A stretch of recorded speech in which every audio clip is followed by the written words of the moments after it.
I think conceptually my work is about identity. And lately I've been thinking about it as sort of a personal narrative. Um, I am drawing from my experience as the daughter of immigrants and as a woman of color. So all of the portraits that I do are of women with brown skin and darker. I think because I didn't really see that growing up, not until later. You know, there weren't really brown Barbies when I was growing up, or advertisements. I saw that more as I got older. Um, and so that aspect has always been really important in my work. Um, I enjoy the tension of the sort of surfaces are so busy and there's so much going on with the like adornments on there. There are lots of rhinestones, there's lots of glitter, there's paint kind of doing its thing, and there's a lot of controlled mark making on top of that. So when I pair those two things, I feel like there's this tension, this visual tension. And then conceptually, the tension is a sort of um, that busy surface distracts from the underlying uh, tensions in the eyes, like red, watery eyes. I'm thinking of like specifically Bernini's The Ecstasy of St. Teresa, where there's this sort of like erotic rapture, where it's almost like, is it sorrow or is it joyous? You know, like that's kind of the sweet spot, the goal that I'm trying to get at.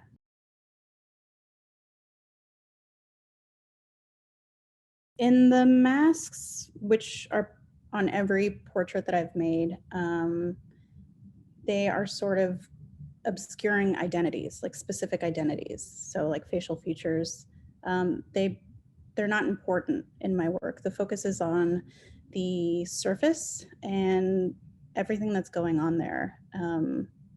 So those busy surfaces become masks, and I think they're supposed to draw you into the eyes of the figure and what's going on there. They're very red, they're very watery. Um, the reflections in there. That's the eyes are probably my favorite part to paint, besides the masks. But I am interested in the idea of like manipulations of our outward selves. So the painting on the verge kind of greets you as you are walking into the Blaffer. That's kind of like my probably the favorite of mine that I've done so far. I was thinking about these like this like harmonious moment of getting the paint application right and the colors to sort of vibrate and sing. And if I was a color, it'd be like somewhere in that field, like magenta.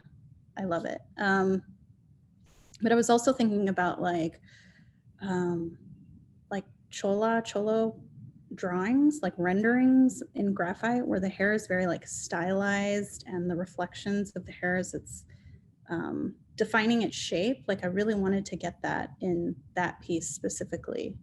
And I think in a way they're kind of self-portraits, like small parts. I don't know why that is. Maybe you know yourself better than anybody else, and so it's easier because I'm always there. But yeah, there are parts of that painting that I really connect with, and you probably wouldn't know looking at it. You know, the influences of why the eyes are really red. Like looking at religious iconography for me, going to the Catholic Church as a kid and like really staring at these religious icons where kind of like Bernini's sculpture, that it's caught between rapture and unrest, you know, that tension, that visual tension that I was trying to figure out and understand. When I'm working in my studio, it's kind of an organic process. I usually turn some music on, whatever I'm feeling at the time. Lately, it's been a lot of like 70s music. And let's see, I'm either working at my desk on smaller paintings on panels or on paper. Arches is kind of my favorite material to paint on. I love the feel of paper. Um, but I started working on these larger paintings, the like On the Verge, and my studio's in my home, so it's in my second bedroom, but like that panel specifically fills up a good portion of my studio floor. So when I'm painting, it's really like it involves my body completely. Um, so the masks, you know, I kind of like let the paint, like I apply it in a certain way where it's just like fluid, very liquid and fluid, and it's almost like cooking. You just kind of like add different things until you get like the right, for me, like visually the right surface, and then sort of adding these embellishments like the glitter. Um, and then the rhinestones come after that dries. So, like in a lot of my other paintings, the smaller ones, I mean, there are hundreds. Like, I think the last one I did was like 800 tiny rhinestones that I apply with tweezers. And so it becomes very like laborious process with it's just really tedious, and I do really well with meticulous tasks. Um, and so like listening to audiobooks or music, like they kind of go hand in hand for me. And then that always kind of like filters into my work somehow.